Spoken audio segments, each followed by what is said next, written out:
Good morning, all of you. I am KSVN Manohar, lecturer in physics, Sri Venkateswara College of Arts and Science, Amalapuram, affiliated to Adikavi Nannaya University, Rajahmundry. Today, I want to discuss about degree 3rd year, 5th semester physics subject. We know that there are two papers in each and every subject. They are 5A and 5B. In physics, the 5A paper title is Electricity, Magnetism and Electronics, and in 5B, the paper title is Modern Physics. In this 5A paper, Electricity, Magnetism and Electronics, total there are 5 units. In first unit, there are 2 lessons, Electrostatics and Dielectrics. Now second unit name is Moving Charge in both electric and magnetic fields. అంటే మనకి ఇక్కడ 5A paper title వచ్చి విద్యుత్ శాస్త్రము, అయస్కాంత శాస్త్రము, electronics. దీనిలో ముందుగా ఈ విద్యుత్ శాస్త్రం, అయస్కాంత శాస్త్రం, ఎలక్ట్రానిక్స్లో మొత్తం 5 యూనిట్లు ఉన్నాయి. ఈ 5 యూనిట్లో మొదటి యూనిట్గా స్థిర విద్యుత్ శాస్త్రము, రోధకాలు 2 లెసన్స్ని చెప్పడం జరిగింది. రెండవ యూనిట్ నేమ్ వచ్చి విద్యుత్ మరియు అయస్కాంత క్షేత్రాలలో కదిలే విద్యుత్ ఆవేశాలు. ఇంపార్టెంట్ టాపిక్స్ అన్నీ కూడాను. ఈ లెసన్లో మీకు ముందుగా నేను starting definition, important concept Biot Savart's law గురించి చెప్పడం జరిగింది. బయోట్ సవర్ట్ నియమం అంటున్నాం మనం. ఆ బయోట్ సవర్ట్ నియమం అంటే ఏంటి, ఆ బయోట్ సవర్ట్ నియమం ద్వారా ఏ రకంగా మ్యాగ్నెటిక్ ఇండక్షన్ ఫీల్డ్ ఇంటెన్సిటీ కట్టచ్చు, ఆ విలువ ఎంత ఉంటుంది అనేది చెప్పడం జరిగింది. అంటే సాధారణంగా ఒక విద్యుత్ ప్రవహిస్తున్నటువంటి ఏ వాహకం తీసుకున్నా సరే ఆ వాహకంలో విద్యుత్ క్షేత్రంతో పాటుగా అయస్కాంత క్షేత్రం కూడా ఏర్పడుతుంది అని ఆయిర్స్టన్ అనే శాస్త్రవేత్త 1820లో చెప్పడం జరిగింది. అంటే మీకు నేను ఫస్ట్ యూనిట్లో ఒక క్యూ అనే ఛార్జ్ తీసుకుంటే ఆ క్యూ అనే ఛార్జ్ వల్ల కేవలం విద్యుత్ క్షేత్రం, ఎలక్ట్రిసిటీ మాత్రమే డెవలప్ అవుతుందని చర్చించుకున్నాం. ఇక్కడ మనకి ఈ లెసన్లో 1820లో ఆయిర్స్టెడ్ అనే ఒక శాస్త్రవేత్త ఒక ప్రయోగం చేయడం జరిగింది. ఏంటంటే అతను ఓ డిఫ్లక్షన్ మ్యాగ్నెటోమీటర్ తీసుకున్నాడు. డిఫ్లక్షన్ మ్యాగ్నెటోమీటర్, అపవర్తన అయస్కాంత మాపకం అంటారు. అందులో ఉన్నటువంటి అయస్కాంతాలను మూవ్ చేసినప్పుడు అపవర్తన సూచిక అపవర్తనం చెందడాన్ని గమనించాడు. ఇప్పుడు అతను ఏం చేశాడు అంటే ఆ అయస్కాంతాల బదులుగా ఒక విద్యుత్ ప్రవహిస్తున్న తీగను మూవ్ చేయడం చేశాడు. అపవర్తన సూచిక అప్పుడు కూడా అపవర్తనం చెందడం గమనించాడు. అంటే అయస్కాంతాలు మూవ్ చేసిన సూచిక అపవర్తనం చెందింది, అపవర్తన సూచిక అపవర్తనం చెందింది. ఇక్కడ విద్యుత్ ప్రవహిస్తున్న తీగను కదిపినప్పటికీ కూడా అపవర్తన సూచిక అపవర్తనం చెందింది. దాని నుంచి అతను గమనించిన కొత్త విషయం ఏంటంటే విద్యుత్ ప్రవహిస్తున్నటువంటి వాహకం చుట్టూ అయస్కాంత క్షేత్రం ఏర్పడుతుంది. కేవలం సహజ అయస్కాంతం, నార్త్ అండ్ సౌత్ పోల్స్ ఉన్నటువంటి అయస్కాంతం చుట్టూ మాత్రమే అయస్కాంత క్షేత్రం కాకుండా ఒక వాహకంలో విద్యుత్ ప్రవహిస్తూ ఉంటే ఆ వాహకం చుట్టూ కూడా మ్యాగ్నెటిక్ ఫీల్డ్, అయస్కాంత క్షేత్రం అనేది ఏర్పడుతుంది అని గమనించడం జరిగింది. Okay, right. It is the new concept. It was observed by Oersted, scientist Oersted in 1820. So దీన్ని బేస్ చేసుకుని బయోట్ సవర్ట్స్ అనే శాస్త్రవేత్త ఇక్కడ ఒక ఎక్స్ప్రెషన్ ఇవ్వడం జరిగింది.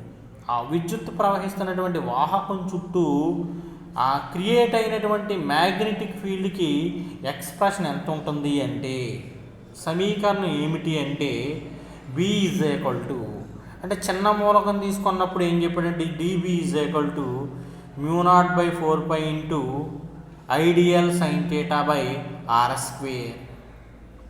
అంటే అతి చిన్న మూలకం ద్వారా ఏర్పడేటువంటి magnetic field dB is equal to μ0/4π into ideal sine theta by r² అని చెప్పడం జరిగింది.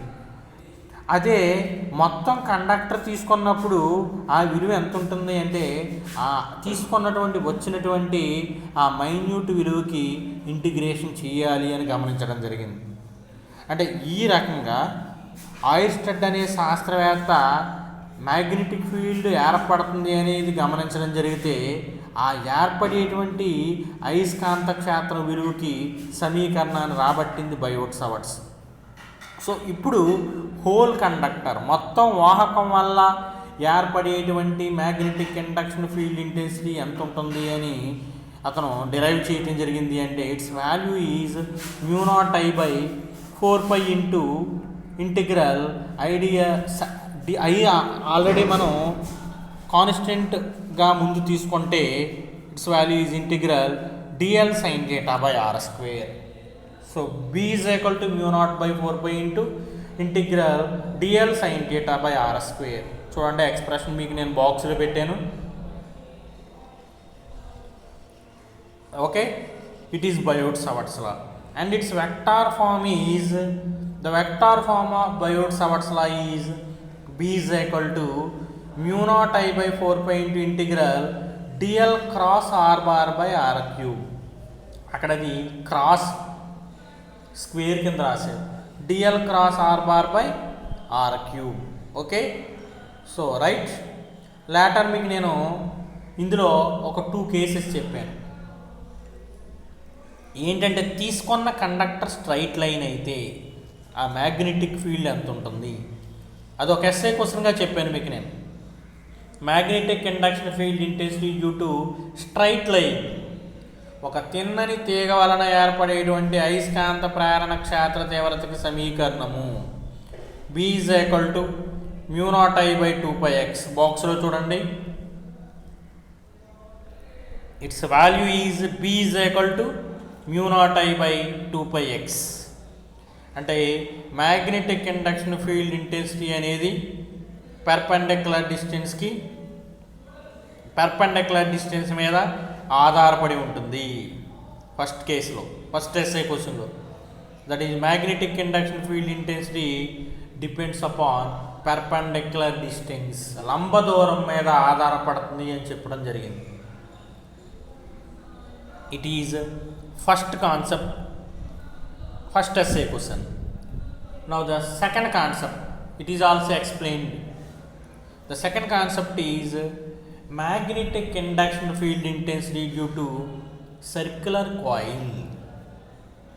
వృత్తాకార తీగ చుట్టు వలన ఏర్పడేటువంటి అయస్కాంత ప్రేరణ క్షేత్ర తీవ్రత.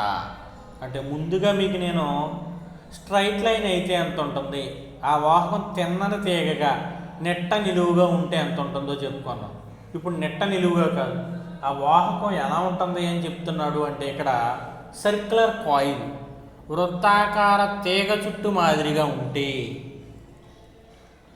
అప్పుడు అయస్కాంత ప్రేరణ క్షేత్ర తీవ్రత ఎంత ఉంటుంది సర్క్యులర్ కాయిల్ వల్ల అనేది తీసుకున్నప్పుడు డెరైవ్ చేసాము. అది కూడా సెకండ్ ఎస్ఐ క్వశ్చన్గా చెప్పాను. It's value is μ0I/a² 2 × a² + x² whole power 3/2. Okay, after అందులో స్పెషల్ కేసెస్ ఏంటి, సర్క్యులర్ కాయిల్లో n చుట్లు ఉంటే ఏ రకంగా ఉంటుంది మ్యాగ్నెటిక్ ఫీల్డ్ చెప్పడం జరిగింది. అదేవిధంగా సర్క్యులర్ కాయిల్లో ఆ బిందువు P అనేది సెంటర్ దగ్గరకు వచ్చేస్తే ఎగ్జాక్ట్గా మ్యాగ్నెటిక్ ఫీల్డ్ ఎంత ఉంటుంది అనేది వివరించడం జరిగింది. అంటే its value is μ0NI/2a, b is equal to μ0NI/2a అని చెప్పడం జరిగింది. Where capital N is total number of loops, I is current passing through the coil, a is radius of the circular coil. అక్కడ వరకు మీకు నేను topics చెప్పాను. Now the today's concept is, now the present concept is third concept, the magnetic induction field intensity due to solenoid. Again, the third concept is magnetic induction field intensity due to solenoid వలన ఏర్పడేటువంటి అయస్కాంత ప్రేరణ క్షేత్ర తీవ్రతకు సమీకరణము. ఓకేనా? Right. ఇది third concept, important concept. Number of times SA క్వశ్చన్గా అడగటం జరిగింది. ఇయర్ ఎండ్లో అడిగేవాడు, ఇయర్ ఎండ్ ఎగ్జామినేషన్స్లో అడిగేవాడు. సిబిసిఎస్ ప్యాటర్న్లో కూడా మీకు సెమిస్టర్ విధానంలో కూడా 10 మార్క్స్ ఎస్ఏ క్వశ్చన్గా చాలాసార్లు అడగటం జరిగింది.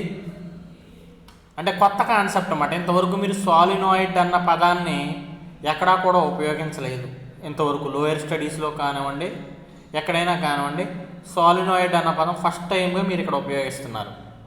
Right. Concept is magnetic induction field intensity due to solenoid. అంటే సాలినాయిడ్ వలన అయస్కాంత ప్రేరణ క్షేత్ర తీవ్రత కనుగొనుము. It is an SA question. Okay. మీరు కమింగ్ టు ద డయాగ్రామ్, ఒక సిలిండర్ షేప్లో ఒక డయాగ్రామ్ వేయడం జరిగింది. సో అది షేప్ మీకు సిలిండర్ లాగా కనిపిస్తున్నప్పటికీ కూడా ఆకృతి అది ఒక స్ప్రింగ్ అన్నమాట. అంటే సాలినాయిడ్ ఎలా ఉంటుందంటే మీకు చెప్పాలి అంటే ఒక పెన్ తీసుకున్నారనుకోండి, స్ప్రింగ్ పెన్స్ ఉంటాయి. స్ప్రింగ్ ఉంటుంది పెన్లో, రిఫిల్కి ముందు భాగంలో స్ప్రింగ్ ఉంటుంది, దాంట్లో చుట్లు ఉంటాయి, చుట్లు నెంబర్ ఆఫ్ టర్న్స్ ఉంటాయి, దానికి కొంత పొడవు అనేది ఉంటుంది, లెంత్ ఉంటుంది. సో ఆ రకంగా సర్క్యులర్ కాయిల్స్ చాలా ఉంటాయి అందులో, వృత్తాకార తీగ చుట్లు. అలా వృత్తాకార తీగ చుట్లు చాలా ఉన్నటువంటి పొడవైనటువంటి ఆ కాయిల్స్ ఏవైతే ఉన్నాయో ఆ అరేంజ్మెంట్ని ఏమంటారంటే సాలినాయిడ్ అంటారన్నమాట. ఓకే. రైట్. అలాంటిది మాట ఇక్కడ మనం తీసుకున్నది. ఇది it is not a cylinder, it is a solenoid, it is in the form of spring. ఇప్పుడు దాని యొక్క అక్షం తీసుకున్నాను, యాక్సిస్. మీరు డయాగ్రామ్లో పరిశీలించినట్లయితే ఆ సాలినాయిడ్ యొక్క యాక్సిస్ ఎంత అవుతుంది అంటే XYగా రిప్రజెంట్ చేశాను. That XY represents the axis of the solenoid and L be the length of the solenoid. ఆ సాలినాయిడ్ యొక్క పొడవు ఎంత అనుకుంటున్నానంటే స్మాల్ ఎల్గా తీసుకుంటున్నాను. Right. Let I B the current passing through the solenoid. Small I అనేది ఈ సాలినాయిడ్లో ప్రవహిస్తున్నటువంటి విద్యుత్ ప్రవాహం అనుకున్నాను. Let it is passing in anti clock wise direction. మీరు డయాగ్రామ్లో పరిశీలించినట్లయితే కరెంట్ అనేది, విద్యుత్ ప్రవాహం అనేది సాలినాయిడ్లో అపసవ్య దిశలో ఇక్కడ ప్రవహిస్తుంది అని తీసుకున్నాం. రైట్. ఇప్పుడు ఆ సాలినాయిడ్ లోపల రాసినటువంటి అరేంజ్మెంట్స్ ఏంటంటే యాక్సిస్ మీద P అనే ఒక పాయింట్ తీసుకున్నాను. సాలినాయిడ్ యొక్క అప్పర్ సర్ఫేస్ మీద ఒక ఎలిమెంట్ తీసుకున్నాను. ఓకే. ఆ ఎలిమెంట్ అనేది ఏంటంటే మీరు డయాగ్రామ్లో చూసినట్లయితే AB. ఆ ఎలిమెంట్ యొక్క లెంత్, ఆ మూలకం యొక్క పొడవు ఎంత అనుకున్నానంటే DL. ఓకే. ఇప్పుడు పెర్పెండిక్యులర్ లైన్స్ డ్రా చేశాను from A to Q and B to R. A నుంచి Qకు ఒక లంబాన్ని గీయటం జరిగింది, B నుంచి Rకి మరొక లంబాన్ని గీయటం జరిగింది.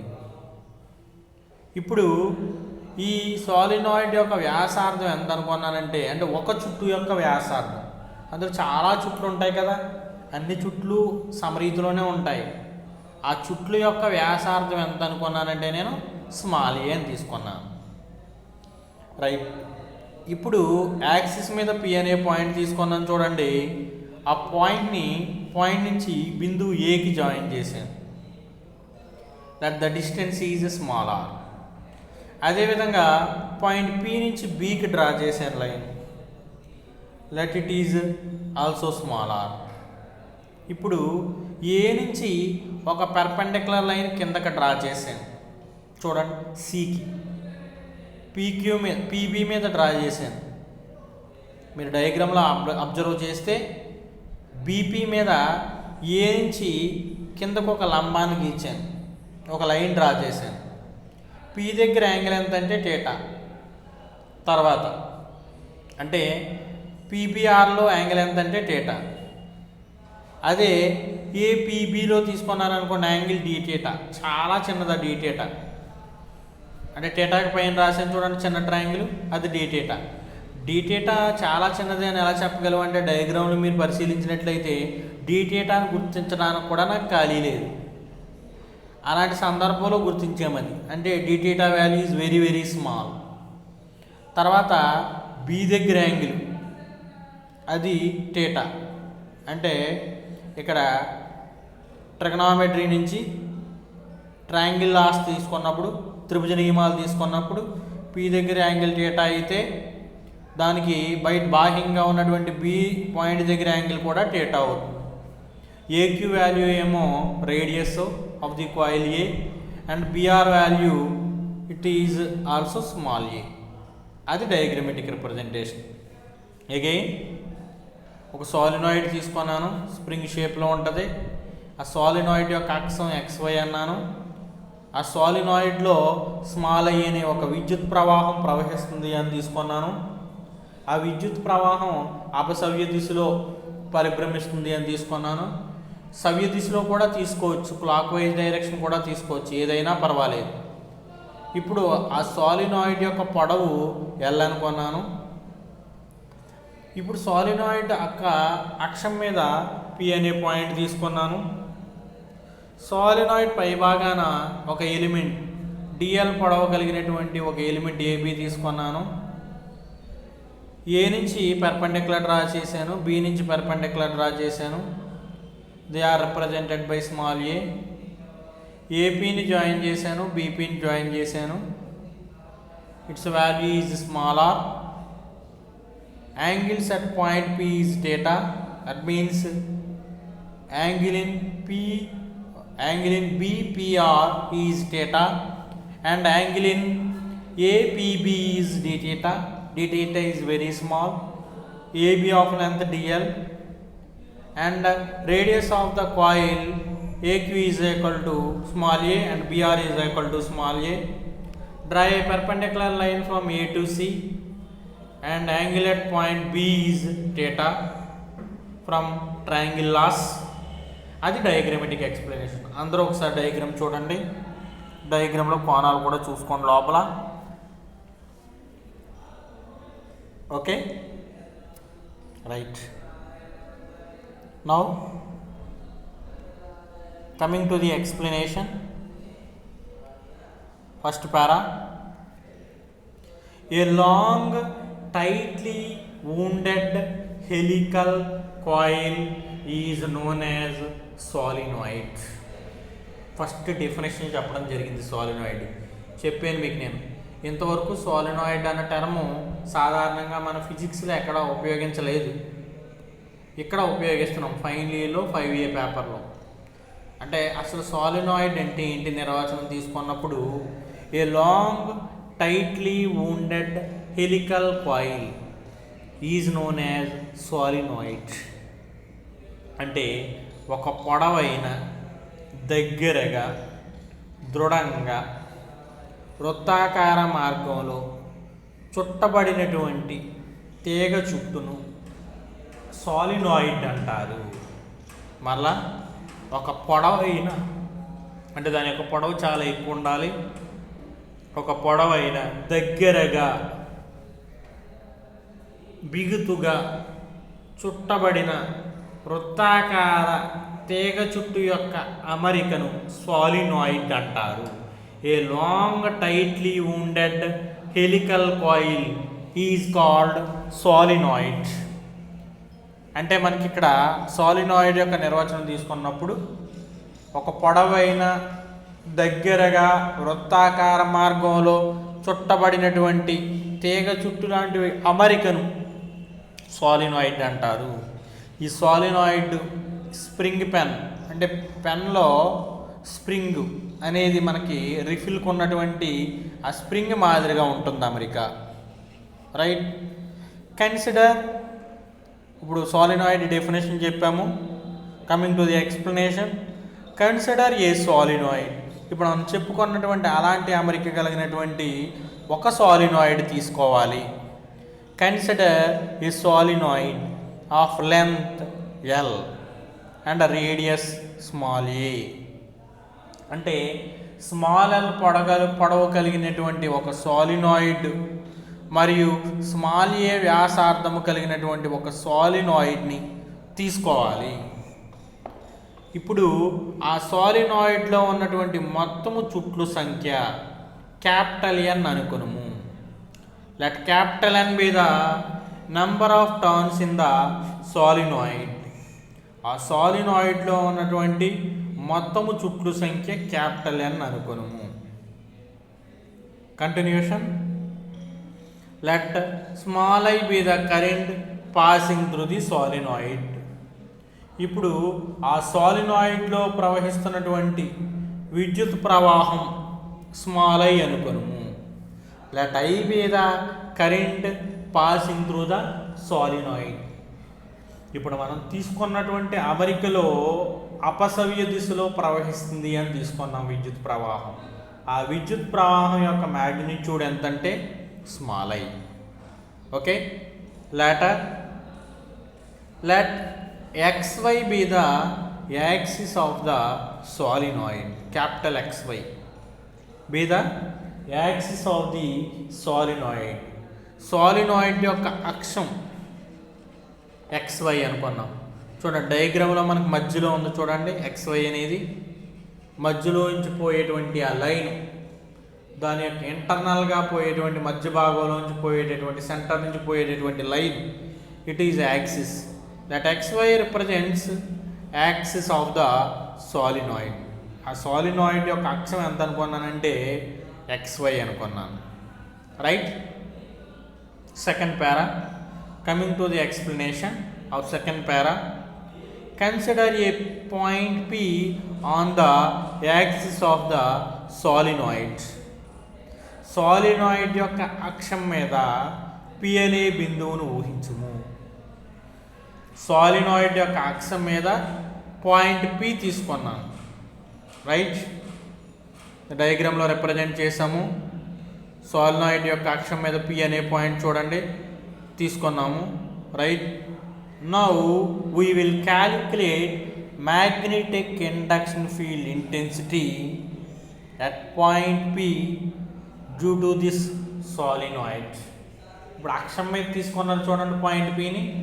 ఈ పాయింట్ P వద్దే మనం అయస్కాంత ప్రేరణ క్షేత్ర తీవ్రతను కనుక్కోవాలి. మనం అక్షం మీద బిందువు P అనే ఒక బిందువును గుర్తించాము. ఆ గుర్తించిన బిందువు వద్ద సాలినాయిడ్ వలన అక్షం మీద బిందువు P వద్ద అయస్కాంత ప్రేరణ క్షేత్ర తీవ్రతను కనుగొనవలెను. Okay. Right.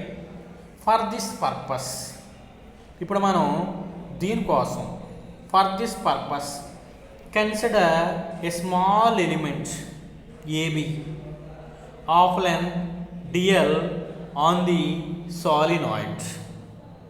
For this purpose consider a small element of length DL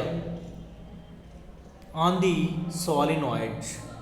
దీనికోసం అంట ఈ సాలినాయిడ్ మీద ఒక AB అనే DL పొడవు కలిగినటువంటి స్మాల్ DL పొడవు కలిగినటువంటి అంటే అతి చిన్న మూలకము DL పొడవు కలిగినటువంటి AB అనే ఒక అతి చిన్న మూలకమును ఊహించుము.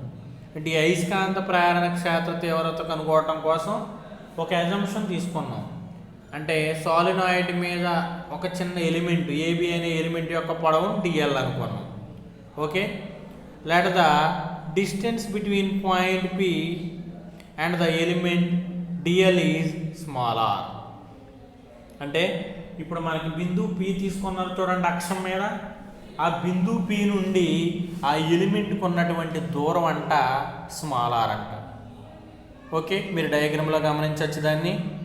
అంటే బిందువు P నుండి బిందువు Aకు ఉన్నటువంటి దూరం స్మాలార్. చిన్న ఎలిమెంట్ అది. AB అనేది చాలా చిన్నది. మీకు డయాగ్రామ్లో స్పష్టంగా ట్రయాంగిల్స్ అవి కనిపించడం కోసం వేసాం అలాగా. అంటే AB ఎంత లెంత్ ఉంటుందో BP కూడా అంతే లెంత్ ఉంటుంది. So its value is also small are.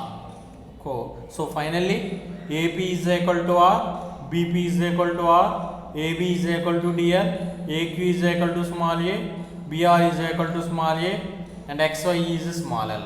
From the above diagram. అందులో డయాగ్రామ్ పరిశీలించండి ఒకసారి. థియరీ పార్ట్కి వెళ్దాం. డిస్క్రిప్షన్ చెప్పాను. Okay right. Coming to the theory, trigonometric formulas ఉపయోగిస్తాం థియరీలో. ముందుగా total number of turns in the solenoid is equal to capital N. Total number of turns in the solenoid is equal to capital N. మనం తీసుకున్నాం చూడండి solenoid. ఆ సాలినాయిడ్లో ఉన్నటువంటి మొత్తము చుట్ల సంఖ్య is equal to capital N అంటున్నాడు. తర్వాత number of turns per unit length, అంటే ప్రమాణ పొడవులో ఉన్నటువంటి చుట్ల సంఖ్య, దాన్ని స్మాల్ ఎన్ అనుకుంటున్నాను. అంటే మొత్తం చుట్లు వేరు, ప్రమాణ పొడవులో ఉన్నటువంటి చుట్లు వేరు. మొత్తం చుట్ల సంఖ్య చాలా ఎక్కువ ఉంటాయి. ఆ సంఖ్య ఎంతంటే క్యాపిటల్ అని తీసుకున్నాను. అంటే స్ప్రింగ్ మాదిరిగా ఉంది చూడండి సాలినాయిడ్. అందులో ఉన్నటువంటి మొత్తం అన్నీ కౌంట్ చేస్తే 10 ఉంటే capital N is equal to 10, 20 ఉంటే capital N is equal to 20, 100 ఉంటే capital N is equal to 100, 1000 ఉంటే capital N is equal to 1000. ఆ విలువని క్యాపిటల్ ఎన్ అంటున్నాడు మొత్తం చుట్ల సంఖ్యని. So total number of turns in the solenoid is capital N. ఇప్పుడు ఆ సాలినాయిడ్ యొక్క పొడవు ఎంత అన్నాను? ఎల్. స్మాల్ ఎల్ పొడవులో మొత్తం ఉన్న చుట్ల సంఖ్య ఎంతంటే క్యాపిటల్ ఎన్. ఇప్పుడు అడుగుతుంది ఏంటంటే యూనిట్ పొడవులో ఎన్ని చుట్లు ఉంటాయి? Number of turns per unit length, ప్రమాణ పొడవులో ఉన్నటువంటి చుట్ల సంఖ్య. అలా అడిగినప్పుడు మనం ఆ చుట్ల సంఖ్యని ఎల్ చేత, పొడవు చేత భాగించాలి. దానిని స్మాల్ ఎన్ అనుకుంటున్నాను. మొత్తం చుట్లు క్యాపిటల్ ఎన్, ప్రమాణ పొడవులో ఉన్నటువంటి చుట్ల సంఖ్య స్మాల్ ఎన్ అనుకుంటున్నాను. అంటే small n is equal to capital N by L. Okay, so small n is equal to capital N by L. Number of turns per unit length, ప్రమాణ పొడవులో ఉన్నటువంటి చుట్ల సంఖ్య. రైట్. ఇంకొక కాన్సెప్ట్ చెప్తున్నాను ఇప్పుడు మీకు నేను. మొత్తం చుట్ల సంఖ్య కాదు, ప్రమాణ పొడవులో ఉన్నటువంటి చుట్ల సంఖ్య కాదు, డిఎల్ పొడవులో ఎన్ని చుట్లు ఉంటాయి అని తీసుకుంటాను. డిఎల్ పొడవులో ఉన్నటువంటి చుట్ల సంఖ్య కావాలంటే దాన్ని డిఎల్ చేత గుణకారం చేయాలి. ఇప్పుడు పైన ఉన్నటువంటి విలువని డిఎల్ చేత గుణకారం చేయాలి. ఫర్ ఎగ్జాంపుల్ మీకు ఒక పెన్న ఖరీదు 5 రూపాయలు అని చెప్పాను. 10 పెన్నల ఖరీదు ఎంత అన్నాను. సో 5 రూపాయలని 10 చేత గుణకారం చేస్తున్నారు. సో అలాగే ఇక్కడ డిఎల్ పొడవులో ఉన్నటువంటి చుట్ల సంఖ్య కావాలి అంటే స్మాల్ ఎన్ని డిఎల్ చేత మల్టిప్లికేషన్ చేయాలి. So number of turns per DL length it is represented by N dash. Small N dash, capital N వాడాము, స్మాల్ ఎన్ వాడినాము, ఇలాట small N dash. Number of turns per DL length N dash is equal to small N into DL. So that implies N dash is equal to small N value is capital N by L into DL. Okay, later next one, the magnetic induction field intensity at point B due to circular coil is given by marla. The magnetic induction field intensity at point P due to circular coil is given by. మనకి solenoid వలన magnetic induction field intensity కట్టమన్నప్పుడు అడిగినప్పుడు circular coil వలన కూడా మనకి తెలియాలి concept ఎంత ఉంటుంది అని. ఎందుకు తెలియాలి మాస్టారు? సాలినాయిడ్కి సర్క్యులర్ కాయిల్కి మనకి ఇక్కడ సారూప్యత ఏంటండి అంటే మనకి సాలినాయిడ్లో అలాంటి సర్క్యులర్ కాయిల్స్ చాలా ఉంటాయి అని చెప్పుకున్నాం కదా. సాలినాయిడ్లో నంబర్ ఆఫ్ సర్క్యులర్ కాయిల్స్ చాలా ఉంటాయి అని చెప్పుకున్నాం. సో అందువల్ల మనకి ఇక్కడ ఏంటంటే ఈ సాలినాయిడ్ విలువ కట్టాలి అన్నప్పుడు సర్క్యులర్ కాయిల్ వల్ల ఎంత ఉంటుంది అనేది ముందుగా మనకు తెలియాలి. సో సర్క్యులర్ కాయిల్ వల్ల ఆల్రెడీ మీకు నేను చెప్పాను, ఈ కాన్సెప్ట్ మొదలు పెట్టినప్పుడు చెప్పాను విలువ. dB is equal to mu not I A square by 2 into A square plus X square whole power 3/2. అది ఒక లూప్కి. ఇక్కడ మనకి డిఎల్ పొడవులో ఉన్నటువంటి లూప్స్కి అయినప్పుడు we will take dB is equal to mu naught N dash I A square by 2 into A square plus X square whole power 3/2. Again జాగ్రత్తగా observe చేయండి.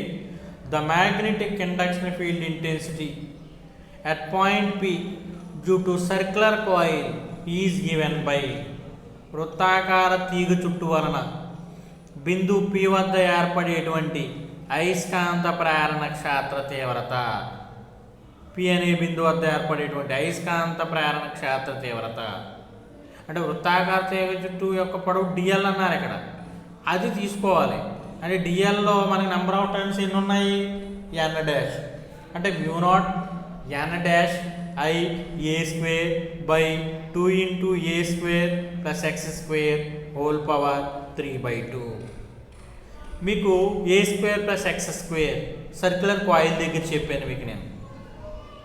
అంటే A square plus X square అంటే భుజము square plus భుజము square is equal to కర్ణము square. అంటే కర్ణము square అంటే ఆర్ స్క్వేర్, అంటే ఆర్ స్క్వేర్ పవర్ 3/2 అంటే ఆర్ క్యూబ్ అవుతుంది. అంటే ఏమవుతుందంటే formula mu naught N dash I A square by 2 into small r cube అని అవుతుంది. ఓకేనా? That implies mu naught N dash value పైన రాసేది చూడండి. ఇప్పుడు మనం కట్టుకున్నాం 3 వాల్యూ, అందులో ఎన్ డాష్ చూడండి capital N by L into dl. N dash value small n dl రాయొచ్చు, లేదా capital N by L dl రాయొచ్చు. స్మాల్ ఎన్ డిఎల్ రాశాడు ఇక్కడ ఈక్వేషన్ 1లో n dash value. So n dash ఎంత తీసుకుంటున్నానంటే నేను small n dl into I into A square by 2 into r cube.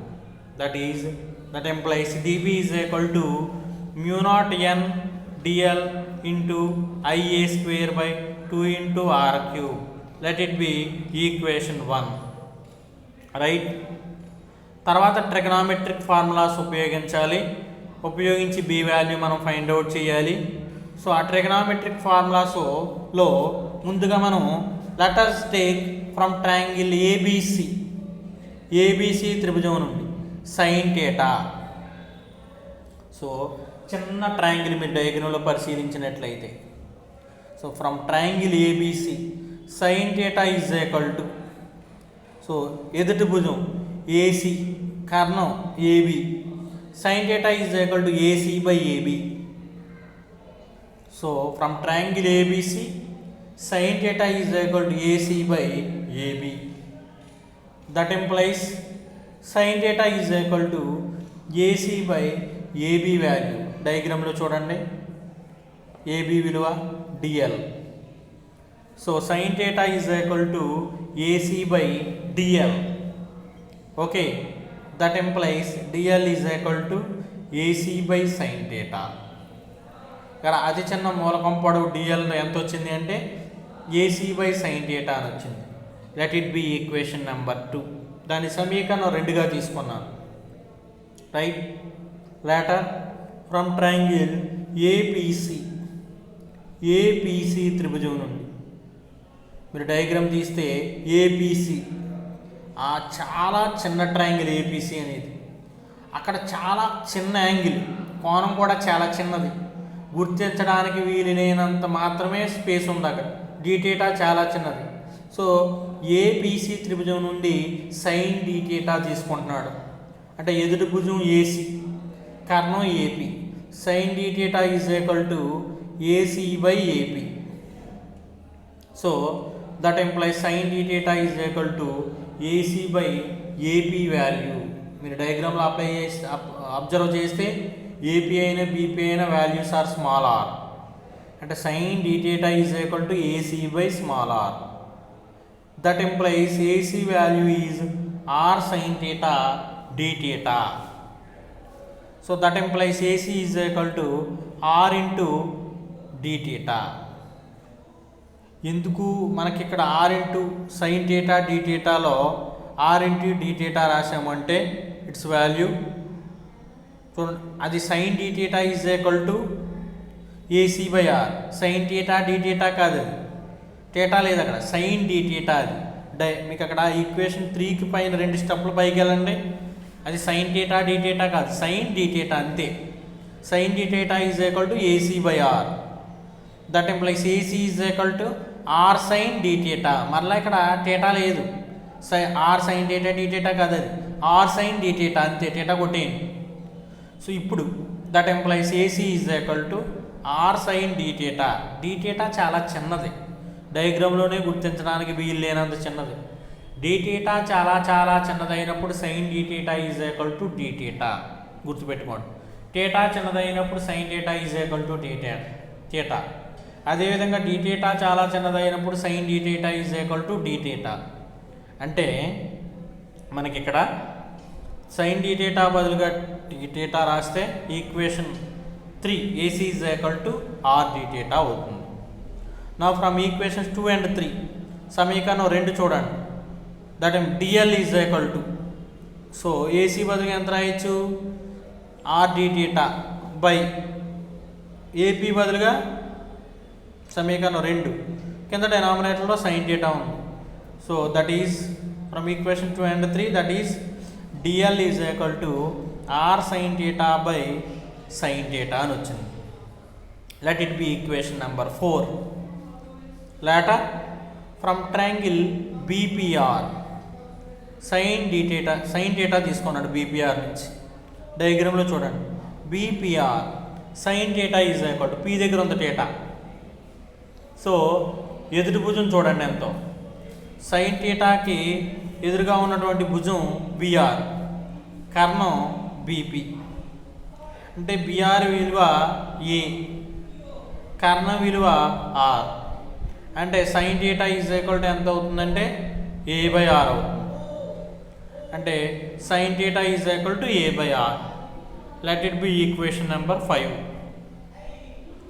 So equation 5 equation 4ను మనం పరిశీలించి ఈ రెండింటిని equation 1లో ప్రతిక్షేపించాలి.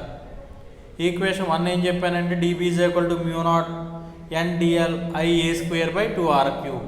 So substituting equations 4 and 5 in equation 1 we get సమీకరణం 4, 5ని సమీకరణం 1 నందు ప్రతిక్షేపించగా that is dB is equal to mu naught N, ఇక్కడ డిఎల్ బదులుగా r sine theta d theta IA square by 2 into r cube.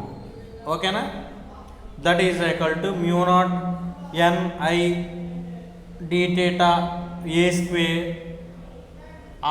Are కూడా ఉంది by sine theta డినామినేటర్కి వస్తుంది 2 సైన్ థీటా ఆర్ క్యూబ్.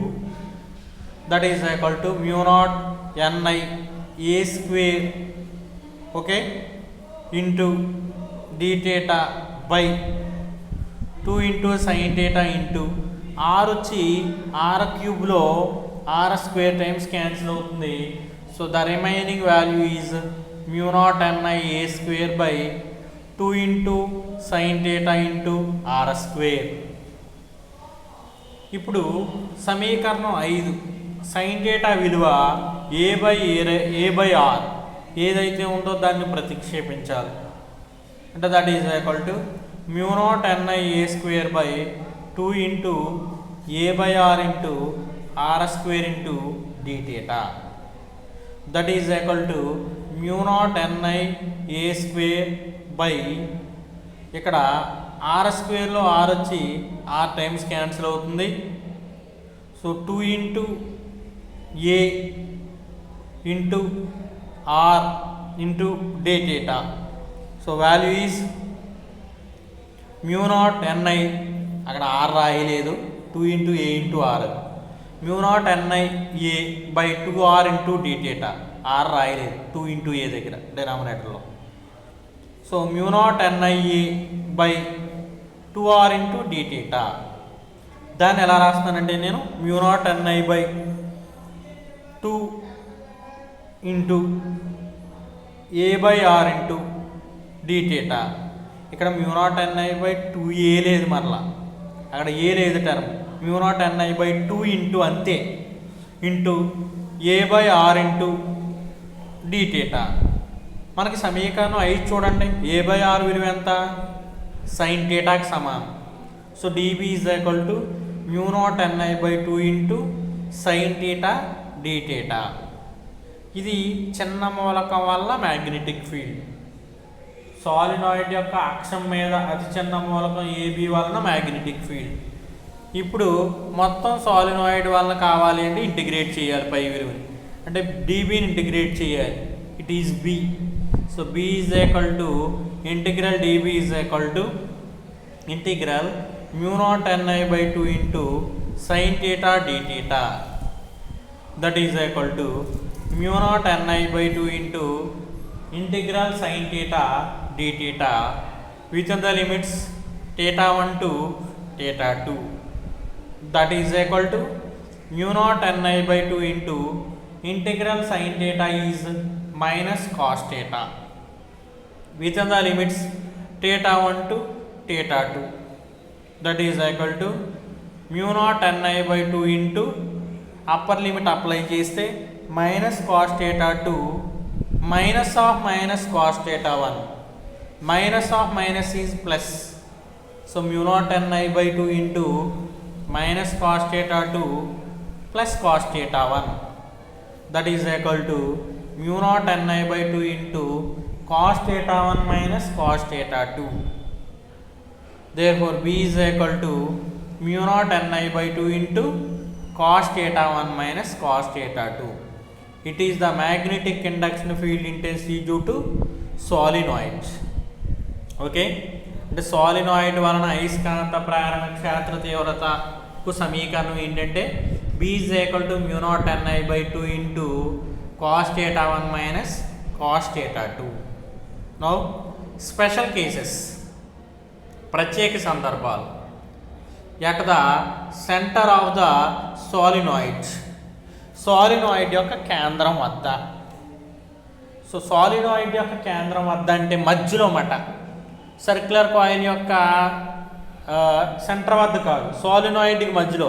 మీరు డయాగ్రామ్లో తీసుకుంటే ఇంచుమించుగా పాయింట్ ఎక్కడంటే పాయింట్ ఆర్ ఉంది చూడండి, అది సెంటర్ అవుతుంది అన్నమాట సరాసరి.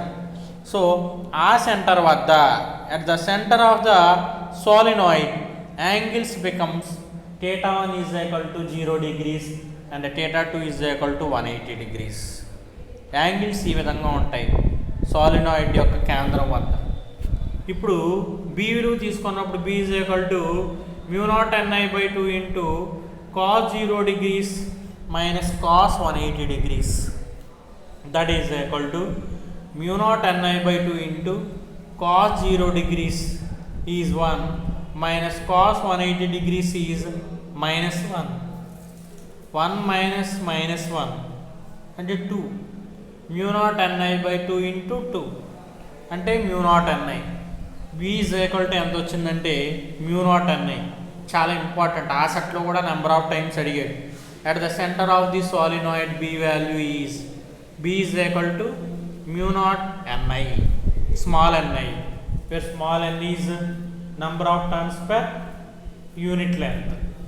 Right, now the second case is at the either end of the solenoid, solenoid యొక్క ముఖ కేంద్రము వద్ద. అంటే ముఖ కేంద్రం అంటే మీకు డయాగ్రామ్లో చూపిస్తాను. సెంటర్ అయితే ఇంచుమించుగా R వద్ద అని చెప్పాను. ముఖ కేంద్రం వద్ద అంటే X ఉంది చూడండి, పాయింట్ X, క్యాపిటల్ X అక్కడ, కానీ క్యాపిటల్ Y ఉంది చూడండి పాయింట్ అక్కడ కావచ్చు. సో ముఖ కేంద్రం వద్ద తీసుకున్నప్పుడు యాంగిల్స్ చూడండి ఇక్కడ మారుతాయి. theta 1 ఏమో 0 degrees, అది theta అని రాశారు. theta 1 0 degrees, theta 2 90 degrees. Centre అయితే theta 2 180 అవుతుంది. అదే either end of the solenoid అయితే theta 2 90 degrees అవుతుంది. Now B is equal to mu naught ni by 2 into cos theta 1 minus cos theta 2 అంటే cos 0 degrees minus cos 90 degrees. That is equal to mu naught ni by 2 into cos 0 is 1 minus cos 90 is 0. 1 minus 0 అంటే 1 అంటే mu naught ni by 2 into 1 అంటే b is equal to mu naught small ni by 2. అదే మనకి centre దగ్గర అయితే b is equal to mu naught ni, either end అయితే mu naught ni by 2. So it is the special case solenoid. b is equal to expression for magnetic induction field intensity due to solenoid is b is equal to mu naught ni by 2 into cos theta 1 minus cos theta 2. At the center is its value is bu is equal to mu naught ni. At either end of the solenoid is b is equal to mu naught ni by 2. So all of these students should prepare well. Thank you.